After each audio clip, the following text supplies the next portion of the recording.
A sapsucker. A thief in search of maple syrup.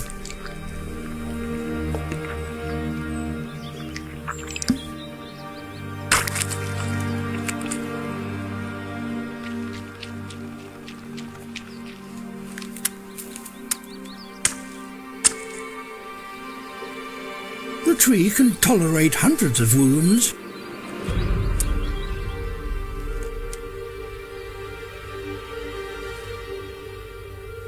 But if they completely encircle the trunk, the tree will eventually die.